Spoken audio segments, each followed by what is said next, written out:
नोटाबंदीनंतर सरकारने कॅशलेस व्यवहारांसाठी मोठ्या सुविधा दिल्या आहेत. मात्र ज्या स्वाईप मशीनवरनं हा व्यवहार होणार आहे त्या स्वाईप मशीनची काय परिस्थिती आहे, स्वाईप मशीन कोणाच्या फायद्याची आणि कोणाच्या तोट्याची आहेत, पाहूयात याच संदर्भातला आढावा घेणारा एक रिपोर्ट. 2 महिन्यांपूर्वी गर्दीने फुललेल्या बीडमधील हँडलूमच्या दुकानात आज शुकशुकाट पसरलाय.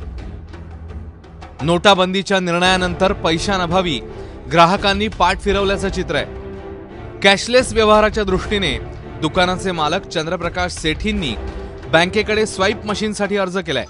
मात्र 10 दिवस उलटूनही स्वाईप मशीनने त्यांचं दुकान पाहिलं नाहीये.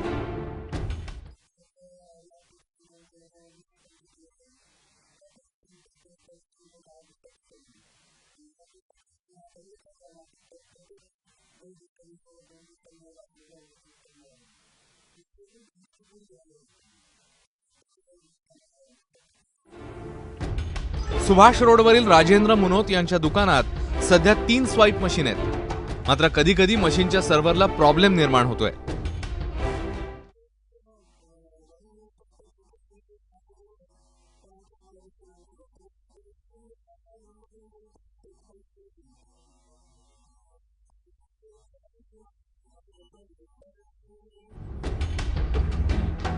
Beed Imampur रोडवरच्या petrol पंपाकडे swipe machine अभावी वाहनधारकांनी पाठ फिरवली आहे. अर्ज करून महिना उलटल्यानं पंपचालक इम्रान भाईंचे स्वाईप मशीनच्या वाटेकडे डोळे लागलेत.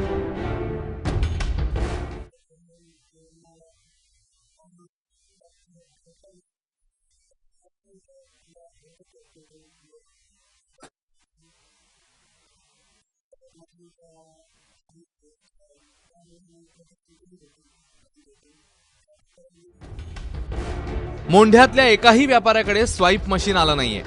त्यामुळे व्यापारी आणि शेतकऱ्यांना मोठं नुकसान सोसावं लागतंय.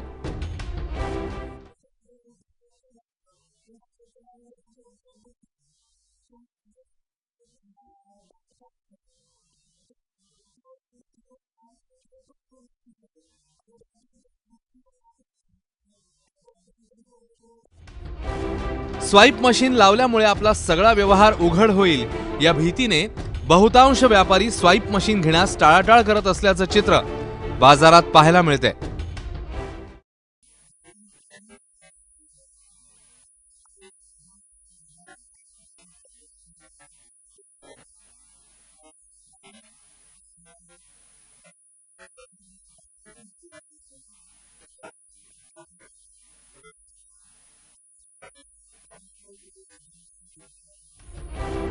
बीड जिल्ह्यात मागणीच्या 25% म्हणजे केवळ 38 जणांना स्वाईप मशीन पुरवण्यात आलंय. कॅशलेस व्यवहारासाठी आग्रही असलेलं सरकार स्वाईप मशीन उपलब्ध करून देण्यासंदर्भात मात्र उदासीन असल्याचं चित्र पाहायला मिळते.